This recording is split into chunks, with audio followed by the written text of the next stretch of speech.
Hello everyone, welcome to class number 14 of the chapter Fundamentals of Java Programming of class 12th IT subject code 802। So last class में हमने इस chapter का जो topic discuss किया था वो था एरे और हमने उसको प्रैक्टिकली भी डिस्कस किया था एग्जांपल कंसीडर करके। तो आज के क्लास का हमारा डिस्कशन का टॉपिक होगा यूजर डिफाइंड मेथड। तो यूजर डिफाइंड मेथड के बारे में डिस्कस करने से पहले लास्ट क्लास का जो डिस्कशन का हमारा टॉपिक था एरे, उसके रिलेटेड एक छोटा सा टॉपिक हमारा बाकी रह गया था, उसको थोड़ा कंप्लीट कर लेते हैं। कि अगर हम एरे कॉन्सेप्ट को यूज करके जावा प्रोग्राम लिख रहे हैं देन वहाँ पे कुछ कॉमन कोडिंग एरर्स हमें देखने को मिल सकता है।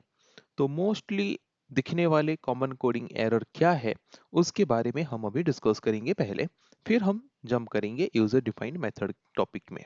ओके, तो देख लेते हैं। सपोज हम जो एक एरे लेते हैं, सपोज मैंने एक एरे लिया और जिसका साइज मैंने लिया 5 और एरे का इंडेक्स शुरू होता है कहाँ से? जीरो से। तो जीरो इंडेक्स वैल्यू से लेके हमें कौन से इंडेक्स वैल्यू तक जाना जरूरी है? एरे का साइज जितना है उससे एक कम, है कि नहीं? अगर एरे का साइज है 5 तो उससे एक कम मतलब 4 इंडेक्स नंबर तक हम क्या करेंगे? एरे के वैल्यू को एक्सेस करेंगे या फिर स्टोर करेंगे। पर अगर हम एरे के वैल्यू को एक्सेस करने के लिए या फिर एक एरे वेरिएबल को एक्सेस करने के लिए हम क्या यूज करते हैं? लूपिंग। तो जब हम लूप यूज करते हैं तब सपोज अगर एरे का साइज n है तो हमें 0 to n-1 तक एक्सेस करना होगा। पर अगर हम 0 to n-1 के बदले अगर हम 0 to n लिख दें तो वहां पे हमारा एरे का साइज जितना है उससे ज्यादा मेमोरी स्पेस को हम एक्सेस करने की कोशिश कर रहे हैं। मतलब एरे का जो बाउंड्री है, एरे का जो लिमिट है, उससे ज्यादा एक्सेस हम करने की कोशिश कर रहे हैं। So in that situation we may face errors. Okay, तो इस तरह के सिचुएशन को हमें ध्यान में रखना जरूरी है। वही एग्जाम्पल में लिखा गया है कि अगर एक एरे का साइज 5 है तो हमारा लूप का इंडेक्स इक्वल टू 5 जो है वो एरर जनरेट करेगा। क्यों? क्योंकि एरे का इंडेक्स हमारा जो शुरू होता है वो जीरो से शुरू होता है और अगर हम 5 तक जाएंगे इसका मतलब 0 1 2 3 4 5 मतलब हम एरे के 6 एलिमेंट्स को एक्सेस करना चाहते हैं। पर एरे का साइज तो हमने 5 लिया है। मतलब एरे का नॉर्मल जितना साइज है उससे ज्यादा साइज के वैल्यू को अगर हम एक्सेस करना चाहेंगे एक एरे वेरिएबल के माध्यम से तो उस तरह के सिचुएशन में एरर जनरेट हो सकते हैं। क्योंकि अगर हमने एरे का साइज 5 लिया है तो हम इंडेक्स वैल्यू 0 से 4 तक ही जा सकते हैं। क्योंकि 0 से 4 तक जाने में ही ऑलरेडी 5 एलिमेंट्स को हमने कवर कर लिया है। तो इस तरह के एरर को हम क्या बोलते हैं? इस तरह के एरर को हम बोलते हैं array index out of bound exception. Okay, so ये एग्जाम में आ सकते हैं। ये एक इम्पोर्टेंट काइंड ऑफ एरर है जो कि कॉमनली हमें देखने को मिलते हैं। तो एग्जाम में आ सकता है कि अ, अगर हम एक एरे का साइज जितना है उससे ज़्यादा साइज का वैल्यू उस एरे के माध्यम से अगर हम एक्सेस करने की कोशिश करेंगे तो तब किस तरह के एक्सेप्शंस या फिर किस तरह के एरर हमें जनरेट होके मिल सकता है? Array index out of bound exception error हमें जनरेट होके मिल सकता है। क्योंकि एरे का साइज हमारा 5 है और वहां पे हम एरे के 6 मतलब एरे के माध्यम से 6 वैल्यू को एक्सेस करने की कोशिश कर रहे हैं। So this is a common coding error we may face while using array concept in a Java Java program. Okay?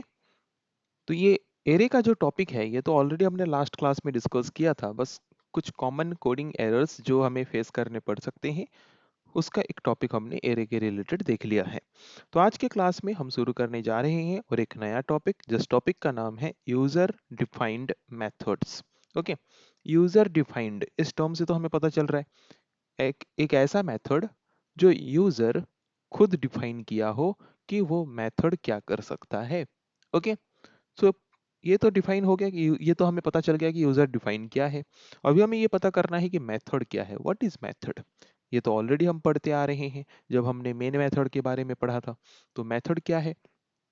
Method in Java is a block of statement. Block of statement means one or more than one statements को हम बोलते हैं block of statements. Okay, so method in Java is a block of statements that are grouped together to perform a specific task. एक particular task को perform करने के लिए suppose हम एक जावा प्रोग्राम लिख रहे हैं जिसमें हम 4 to 5 टास्क परफॉर्म करना चाहते हैं। अगर एक सिंपल एग्जांपल लें, हम एक कैलकुलेटर बनाने के लिए एक जावा प्रोग्राम लिख रहे हैं और उस जावा प्रोग्राम में हम एडिशन करने के लिए भी प्रोग्राम लिखेंगे, सब्ट्रैक्शन करने के लिए भी लिखेंगे, मल्टीप्लिकेशन के लिए भी लिखेंगे, डिवीजन के लिए भी लिखेंगे, परसेंटेज के लिए भी लिखेंगे, है कि नहीं? तो एक जावा प्रोग्राम के माध्यम से हम मल्टीपल टास्क परफॉर्म करने वाले हैं। तो एक पर्टिकुलर टास्क, एक स्पेसिफिक टास्क परफॉर्म करने के लिए, जैसे कि मुझे एडिशन परफॉर्म करना है, तो एडिशन एक स्पेसिफिक टास्क है।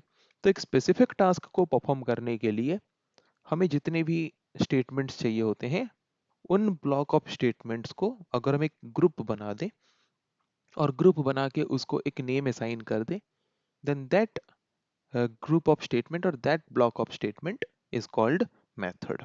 ओके, तो जिसको हम सम मेथड नाम दे सकते हैं, जिसका काम है सम या फिर एडिशन ऑपरेशन परफॉर्म करना, है कि नहीं?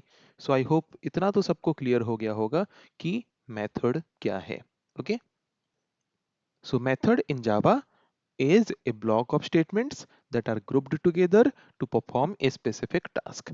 मेथड क्या है? एक ब्लॉक ऑफ स्टेटमेंट्स का एक ग्रुपिज्म है या फिर मोर देन वन स्टेटमेंट्स को लेके एक बनाया गया ग्रुप है, जिन स्टेटमेंट्स का काम क्या है? एक स्पेसिफिक टास्क को परफॉर्म करके हमें रिजल्ट देना, है कि नहीं? तो उसको हम क्या बोलते हैं? उसको हम बोलते हैं मेथड। तो एक मेथड को हम कैसे डिफाइन करते हैं? A method has name, return type and an optional list of parameters and a body। Okay, तो जब भी हम एक मेथड को क्रिएट करेंगे जावा में, यूजर डिफाइंड मेथड है, मतलब हम खुद से बनाएंगे। तो कैसा होना चाहिए, कैसा दिखना चाहिए हमारा मेथड? मेथड का काम क्या है हमने डिस्कस किया, मेथड क्या काम कर सकता है। मेथड जो है वो ब्लॉक ऑफ स्टेटमेंट्स हैं जिनको हमने एक ग्रुप बनाया है, जिन स्टेटमेंट्स को लेके हम एक पर्टिकुलर टास्क परफॉर्म कर सकते हैं। मतलब मेथड को हम यूज करते हैं कुछ स्पेसिफिक टास्क परफॉर्म करने के लिए, है कि नहीं? तो एक मेथड जब टास्क परफॉर्म करेगा, टास्क परफॉर्म करने के बाद वो कुछ रिजल्ट रिटर्न भी करेगा, है कि नहीं? तो एक मेथड किस टाइप का वैल्यू रिटर्न करेगा वो हम डिफाइन करेंगे रिटर्न टाइप के माध्यम से। उसके बाद हम अपने मेथड को कोई एक नाम देंगे, है कि नहीं? उसके काम के हिसाब से कि वो किस तरह का काम करना चाहता है। अगर हमें सम करना है तो उसके लिए मेथड का नाम हम सम दे सकते हैं। सब्ट्रैक्शन करना है, मेथड का नाम हम सब्ट्रैक्शन दे सकते हैं। जिस तरह का टास्क वो मेथड परफॉर्म करने वाला है, उसके रिलेटेड नेम हम मेथड को असाइन कर सकते हैं। ओके, उसके बाद यहाँ पे मेथड का मतलब जो पैरेंथेसिस ओपन हो के क्लोज है, उसके अंदर हम जो भी देते हैं उनको हम बोलते हैं पैरामीटर्स। तो पैरामीटर्स हम क्यों देते हैं? एक मेथड हम क्यों डिफाइन कर रहे हैं? To perform some task. तो एक टास्क को परफॉर्म करने के लिए मेथड के अंदर जो स्टेटमेंट्स होंगे, उन स्टेटमेंट्स को मे बी कुछ इनपुट वैल्यूज की जरूरत हो। वो इनपुट वैल्यूज जब तक नहीं लेंगे तब तक वो टास्क परफॉर्म नहीं कर पाएंगे। तो मेथड के अंदर जितने भी स्टेटमेंट्स हैं, उन स्टेटमेंट्स को टास्क परफॉर्म करने के लिए जो इनपुट वैल्यूज चाहिए, वो इनपुट वैल्यूज हम किसके माध्यम से प्रोवाइड करते हैं? पैरामीटर्स के माध्यम से प्रोवाइड करते हैं। तो पैरामीटर्स के माध्यम से इनपुट वैल्यूज प्रोवाइड करने के बाद उसके बाद वो मेथड जो टास्क परफॉर्म करेगा, उस टास्क को परफॉर्म करने के लिए जितने भी स्टेटमेंट्स चाहिए, उन स्टेटमेंट्स को हम मेथड के बॉडी के अंदर डिफाइन करते हैं। और मेथड का बॉडी क्या है? ओपन कर्ली ब्रेसेस से लेके close curly braces, this is the method body. और मेथड की बॉडी के अंदर हम डिफाइन करते हैं उन सारे स्टेटमेंट्स को, जो स्टेटमेंट यूज करके हम इस स्पेसिफिक टास्क को परफॉर्म करने वाले हैं। जो भी स्पेसिफिक टास्क है हमें परफॉर्म करने के बाद हमें एक रिजल्ट मिलेगा, फिर हम क्या करेंगे? उस रिजल्ट को रिटर्न करेंगे। तो जो भी रिजल्ट हम रिटर्न करेंगे, उसका जो डेटा टाइप है वो हमारे रिटर्न टाइप के साथ मैच होना जरूरी है। तब जाके हम क्या कर सकते हैं? एक मेथड से टास्क परफॉर्म करने के बाद कुछ वैल्यू रिटर्न कर सकते हैं। ओके, सो अभी हम क्या करते हैं, एक एग्जाम्पल कंसिडर करते हैं और हम खुद से एक यूजर डिफाइंड मेथड क्रिएट करते हैं। ओके, जैसे कि हम यहाँ पे देख सकते हैं, हमने यहाँ पे एक यूजर डिफाइंड मेथड क्रिएट किया है जिसका रिटर्न टाइप हमने क्या यूज किया? डबल। मेथड नेम हमने क्या यूज किया, रेक्टेंगल एरिया। जब भी एक मेथड नेम देते हो वहां पे व्हाइट स्पेस और ब्लैंक स्पेस नहीं होना चाहिए। ओके, देन उसके बाद हमने पैरेंथेसिस के अंदर हमने पैरामीटर्स लिया है, दो पैरामीटर लिया है, दोनों का डेटा टाइप क्या है, डबल। हमने डेटा टाइप डबल इसीलिए लिया क्योंकि हमें रिटर्न भी किस तरह का वैल्यू करना है, क्योंकि रिटर्न टाइप भी हमारा है डबल। ओके, उसके बाद और एक चीज भी हमने यहाँ पे यूज किया है, स्टैटिक। तो ये स्टैटिक कीवर्ड अगर हम एक यूजर डिफाइंड मेथड में यूज कर लेते हैं, देन उस मेथड को हम स्टैटिक मेथड बोलते हैं। ओके, तो एक नॉर्मल यूजर डिफाइंड मेथड और स्टैटिक यूजर डिफाइंड मेथड में क्या डिफरेंस है, उसके बारे में अब हम थोड़ा डिस्कस कर लेते हैं। कि अगर हम एक जावा प्रोग्राम लिख रहे हैं, a single Java program can have one or more than one class. Okay, एक जावा प्रोग्राम के अंदर एक या फिर एक से ज्यादा क्लासेस हो सकते हैं, राइट। तो अगर एक जावा प्रोग्राम के अंदर एक या फिर एक से ज्यादा क्लासेस हैं, और मैंने सपोज क्लास वन जो फर्स्ट क्लास है, फर्स्ट क्लास के अंदर अगर मैं एक यूजर डिफाइंड मेथड डिफाइन किया हूं, और वही सेम यूजर डिफाइंड मेथड को अगर मैं अदर क्लास के अंदर, सेम प्रोग्राम का अदर क्लास के अंदर यूज करना चाहता हूं, तो उसके लिए मुझे क्या करना पड़ेगा, जिस क्लास का मेथड मैं दूसरे क्लास के अंदर यूज करना चाहता हूं उस क्लास का ऑब्जेक्ट मुझे क्रिएट करना पड़ेगा। देन उस ऑब्जेक्ट के माध्यम से मैं क्या कर सकता हूं, उस ऑब्जेक्ट के माध्यम से मैं दूसरे क्लास के अंदर मेरे मेथड को यूज कर सकता हूं। ओके, अगर वो एक नॉर्मल यूजर डिफाइंड मेथड है तो। पर अगर एक मेरा मेथड स्टैटिक मेथड है, तो स्टैटिक मेथड अगर एक क्लास में हमने डिफाइन किया है और उसी मेथड को हम दूसरे क्लास के अंदर यूज करना चाहते हैं, then we can access that method in other class by using its class name. We do not need to define or we do not need to create object of that class for this purpose. Okay, I hope difference समझ आ गया होगा कि अगर एक normal user defined method को हम दूसरे क्लास के अंदर यूज करना चाहते हैं, तो उसके लिए जिस क्लास का वो मेथड है उसका ऑब्जेक्ट हमें यूज करना पड़ेगा, तब जाके हम उस मेथड को दूसरे क्लास के अंदर यूज कर पाएंगे। पर अगर एक user defined method static method है, तो उस मेथड को दूसरे क्लास के अंदर यूज करने के लिए हमें कोई ऑब्जेक्ट क्रिएट करने की जरूरत नहीं है, हम उस क्लास नेम के मदद से उसको एक्सेस कर सकते हैं। Okay, that kind of methods are sometimes also called as instance method. Okay, so I hope static method और नॉर्मल यूजर डिफाइंड मेथड के बीच क्या डिफरेंस है वो इजीली आपको समझ आ गया होगा।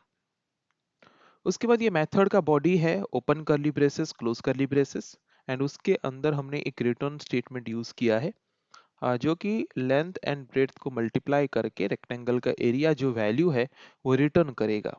किसके पास रिटर्न करेगा, जहां से हम इस मेथड को कॉल करेंगे। ओके, जहां से हम इस मेथड को कॉल करेंगे उसके पास उस वैल्यू को वो रिटर्न करेगा। ओके, तो वो थोड़ा हम देख लेते हैं, एग्जाम्पल दिखा दे रहा हूं मैं डायरेक्टली। यहाँ पे हम देख सकते हैं स्क्रीन में एग्जाम्पल। सबसे पहले हमने एक पैकेज क्रिएट किया, उस पैकेज के अंदर हमने एक क्लास लिया, और उसी क्लास के अंदर हम क्या करना चाहते हैं, रेक्टेंगल का एरिया कैलकुलेट करना चाहते हैं। तो उसके लिए हमने एक यूजर डिफाइंड मेथड लिया, वो भी स्टैटिक मेथड। ओके, और वहाँ पे उसके बॉडी के अंदर हमने डिफाइन किया कि हम लेंथ और ब्रेड्थ का ब्रेड्थ का वैल्यू मल्टीप्लाई करके एरिया कैलकुलेट करके हम रिटर्न करना चाहते हैं। ओके, तो ये काम हमें करना है, ये हमने यूजर डिफाइंड मेथड डिफाइन कर दिया। पर जावा प्रोग्राम का एग्जीक्यूशन कहाँ से शुरू होता है, मेन मेथड से, तो हमें मेन मेथड डिफाइन करना पड़ेगा। फिर मेन मेथड के अंदर मैंने एक वेरिएबल डिक्लेयर किया डबल डेटा टाइप का। फिर मैंने क्या किया, यहाँ पे देखो ए वेरिएबल में क्या वैल्यू स्टोर होगा, रेक्टेंगल एरिया मेथड को हम कॉल करेंगे, और कॉल करते वक्त उसके पास कुछ वैल्यू पास करेंगे। तो वो वैल्यू क्या हो रहा है, यहाँ से पास होके किसके पास जा रहा है, वो वैल्यू पास होके जा रहा है यहाँ पे जो रेक्टेंगल एरिया का मेथड में लेंथ एंड ब्रेड्थ हमने लिया है उसके पास वो वैल्यू पास होके जा रहा है। फिर वो वैल्यू क्या होगा, बॉडी के अंदर आएगा, लेंथ एंड ब्रेड्थ का वैल्यू जो भी हम भेजे होंगे वो मल्टीप्लाई होगा, मल्टीप्लाई होके जो रिजल्ट निकलेगा वो फिर रिटर्न होके कहाँ पे आएगा, जहां से हमने उसको कॉल किया था। यहाँ पे रिटर्न आने के बाद वो रिजल्ट फिर किस में स्टोर होगा, ए में स्टोर होगा। ए में स्टोर होने के बाद फिर हम system dot out dot println की मदद से उस रिजल्ट को एज ए आउटपुट हम प्रिंट कर सकते हैं। ओके, तो यहाँ पे हमने जो दो मेथड देखा, ये एक मेथड जहां से हम कॉल कर रहे हैं, this is called calling method. Okay, जहां से हम कॉल कर रहे हैं that method is called calling method. यहाँ से हम कॉल कर रहे हैं, so this is called calling method. Okay, ये मेथड कॉल कर रहा है, I am calling to someone, that means I am the calling one, कि मैं कॉल कर रहा हूँ किसी को। तो यहाँ पे रेक्टेंगल एरिया मेथड को कॉल कौन कर रहा है, मेन मेथड के अंदर ये जो स्टेटमेंट है कि नहीं, तो इसको बोलते हैं कॉलिंग मेथड। तो ये किसको कॉल कर रहा है, ये किसको कॉल कर रहा है, ये कॉल कर रहा है यूजर डिफाइंड स्टैटिक मेथड को। तो जिस मेथड को हम कॉल कर रहे हैं उस मेथड को वहां पे हम क्या करेंगे, उस मेथड को हम बोलेंगे कॉल्ड मेथड। ओके, इसको हम क्या बोलेंगे, कॉल्ड मेथड। मतलब एक यूजर डिफाइंड मेथड जिसको हमने डिफाइन किया है along with its body, that is known as called method। और उस मेथड को अगर हम यूज करना चाहते हैं तो उस मेथड को जहां पे भी हम यूज करना चाहेंगे वहां पे उस मेथड को हम क्या करेंगे, कॉल करेंगे। सो जहां पे हम एक मेथड को कॉल कर रहे हैं that line of statement is known as calling method. So I hope difference समझ आ गया होगा कि calling method and called method क्या है और किस तरह के मेथड्स को हम कॉलिंग मेथड और किस तरह के मेथड को हम कॉल्ड मेथड बोलते हैं। ओके, सो वही चीज यहाँ पे भी लिखा है, हम देख सकते हैं। A method is called or invoked from another method। एक मेथड को हम क्या कर सकते हैं, दूसरे मेथड के मतलब एक मेथड को हम दूसरे मेथड के अंदर से कॉल कर सकते हैं। When a method is called, जब हम एक मेथड को कॉल करते हैं, control is transferred from calling method to called method. जब भी हम एक मेथड को कॉल करते हैं तो हमारा जो एग्जीक्यूशन का ट्रांसफर है वो कॉलिंग मेथड से जंप करके कॉल्ड मेथड के पास चला जाता है। फिर कॉल्ड मेथड में वो अपना टास्क परफॉर्म करने के बाद अगेन कॉलिंग मेथड के पास वापस आ जाता है। देन कॉलिंग मेथड के बाद जो नेक्स्ट स्टेटमेंट्स है वो नेक्स्ट स्टेटमेंट फिर एग्जीक्यूट होने लगता है। Okay, so I hope user defined method क्या है वो इजीली सबको समझ आ गया होगा। पहले मेथड क्या है हमने डिस्कस किया, फिर यूजर डिफाइंड मेथड मतलब जिस तरह के मेथड्स प्रोग्रामर अपने रिक्वायरमेंट के हिसाब से डिफाइन करता है उसको बोलते हैं user defined method. User defined method हम कैसे खुद डिफाइन कर सकते हैं, उसका स्ट्रक्चर क्या होता है वो हमने देखा। उसके बाद normal user defined method and static user defined method के बीच क्या डिफरेंस है वो भी हमने डिस्कस किया। ओके, उसके बाद हमने एक सिंपल एग्जांपल भी कंसीडर किया कि कैसे यूजर डिफाइंड मेथड्स यूज होते होंगे। फिर calling method and called method क्या है वो भी हमने डिस्कस किया। अभी हम क्या करते हैं, एक एग्जांपल प्रैक्टिकली कंसीडर करते हैं ताकि टॉपिक हमें और ज़्यादा आसान तरीके से समझ आ जाए, यूजर डिफाइंड मेथड का भी as well as static method का भी। ओके ओके, तो जैसे कि हम यहाँ पे नेटबिंस आईडीई ओपन कर चुके हैं, यहाँ पे हम एक सिंपल एग्जांपल पहले कंसीडर करेंगे जो हमने डिस्कस किया था यूजर डिफाइंड मेथड को लेके। तो सबसे पहले हम यहाँ पे क्या करते हैं, एक यूजर डिफाइंड मेथड पहले हम क्लास के अंदर क्रिएट करते हैं और हम स्टैटिक मेथड क्रिएट करते हैं ताकि हम दोनों टॉपिक को एक बार में डिस्कस कर चुके। तो यहाँ पे हम एक स्टैटिक मेथड यूज करते हैं, स्टैटिक। सपोज इसका रिटर्न टाइप हमारा था डबल, हम डबल रिटर्न टाइप करना चाहते हैं, डबल टाइप का वैल्यू। और यहाँ पे हम कैलकुलेट करना चाहते हैं सपोज रेक्टेंगल का एरिया। और रेक्टेंगल का एरिया कैलकुलेट करने के लिए हमें कुछ इनपुट वैल्यू चाहिए, तो इनपुट वैल्यूज हमें जो जो चाहिए उसको हम देते हैं पैरामीटर्स के हिसाब से। तो हमें length and breadth value input के हिसाब से चाहिए, उसको हमने पैरामीटर में डिफाइन कर दिया। फिर कैलकुलेट करने के बाद हम क्या वैल्यू रिटर्न करना चाहते हैं वो हमने मेथड के बॉडी के अंदर डिफाइन कर दिया। ओके, उसके बाद हम यहाँ पे मेन मेथड लेंगे, जो कि हमारा मेन मेथड क्या है, public static void main string args। उसके बाद मेन मेथड के अंदर हम क्या करेंगे, मेन मेथड के अंदर हम एक वेरिएबल लेते हैं, वो भी डबल डेटा टाइप का, उसको वैल्यू असाइन कर दिया हमने, इनिशियलाइज कर दिया 0। फिर हम क्या कर रहे हैं, मेन मेथड से हमारा जबकि जावा प्रोग्राम का एग्जीक्यूशन शुरू होता है, अगर मुझे रेक्टेंगल एरिया मेथड को एग्जीक्यूट करना है तो उसको मुझे मेन मेथड के अंदर से कॉल करना पड़ेगा। और कोई भी मेथड को, यूजर डिफाइंड मेथड को हम कॉल कैसे करते हैं, by using its method name. Method name को यूज करके हम कॉल करते हैं। और जबकि उस मेथड में कुछ पैरामीटर्स हैं तो हमें भी यहाँ पे कुछ पैरामीटर्स देना पड़ेगा, देन सेमीकोलन। ओके, जब भी हम एक मेथड को कॉल करते हैं then that is called calling method. और जिस मेथड को हम कॉल कर रहे हैं that is called called method. और जब हम एक मेथड को कॉल कर रहे हैं तो तब क्या होता है, कॉलिंग मेथड से हमारा कंट्रोल ट्रांसफर होके चला जाता है कॉल्ड मेथड के पास। देन कॉल्ड मेथड का बॉडी एग्जीक्यूट होता है। कॉल्ड मेथड का बॉडी एग्जीक्यूट होने के बाद देन अगेन वो कंट्रोल ट्रांसफर होके कॉलिंग मेथड के पास आ जाता है। और कॉलिंग मेथड से वो वैल्यू रिटर्न होके जाके ए वेरिएबल में स्टोर हो जाएगा। ओके, तो यहाँ पे हमने रेक्टेंगल एरिया मेथड के माध्यम से लेंथ एंड ब्रेड्थ वैल्यू को पास किया, तो वो कॉल्ड मेथड के पास गया। कॉल्ड मेथड ने लेंथ और ब्रेड्थ के वैल्यू को मल्टीप्लाई किया, मल्टीप्लाई करके रिटर्न किया। तो जो भी डबल वैल्यू होगा मल्टीप्लाई होने के बाद वो रिटर्न होके अगेन जहां से हमने कॉल किया था उस कॉलिंग मेथड के पास वो वैल्यू रिटर्न होके आएगा। फिर वो वैल्यू असाइन होगा किसको, ए वेरिएबल को, और वो वैल्यू ए वेरिएबल में जाके स्टोर हो जाएगा। वो वैल्यू ए वेरिएबल में स्टोर होने के बाद देन हम उस वैल्यू को प्रिंट करना चाहेंगे, तो उसके लिए हम यूज करेंगे system dot out dot println. और वहां पे हम प्रिंट करेंगे area of rectangle equal to, किस में स्टोर है रेक्टेंगल का एरिया, ए में। ओके, तो प्लस ए हमने ले लिया। अभी अगर हम इसको रन करके देखें, area of rectangle equal to 6566.0। Okay, तो आई होप कैसे यूजर डिफाइंड मेथड हम यूज कर सकते हैं, कॉलिंग मेथड कैसे डिफाइन कर सकते हैं, कॉलिंग मेथड से कॉल्ड मेथड के पास कंट्रोल कैसे ट्रांसफर होता है, उसके बारे में हमने डिस्कस किया। तो अभी हम क्या करते हैं, स्टैटिक मेथड के कॉन्सेप्ट को थोड़ा समझ लेते हैं।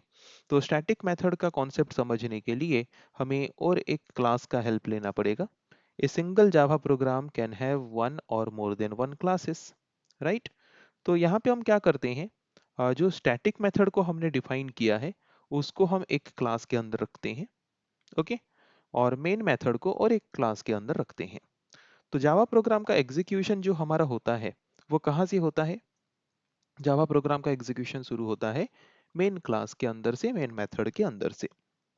तो अगर हमने जावा प्रोग्राम के एक क्लास के अंदर हमने एक यूजर डिफाइंड मेथड डिफाइन किया है और उस यूजर डिफाइंड मेथड को हम अगर एग्जीक्यूट करना चाहते हैं तो उसको हमें मेन मेथड के अंदर से कॉल करना पड़ेगा। तो मेन मेथड के अंदर से अगर हम रेक्टेंगल एरिया मेथड को कॉल करना चाहते हैं पर वो रेक्टेंगल एरिया मेथड हमारे मेन क्लास के अंदर नहीं है, हेलो वर्ल्ड क्लास के अंदर नहीं है, वो दूसरे क्लास के अंदर है। तो कोई दूसरे क्लास के अंदर अगर कोई मेथड है, उस क्लास को अगर हम और एक क्लास के अंदर यूज करना चाहते हैं तो उसके लिए हमें क्या करना होता है, उस क्लास का ऑब्जेक्ट क्रिएट करना होता है, तब जाके उस क्लास के मेथड को हम दूसरे क्लास के अंदर एक्सेस कर सकते हैं।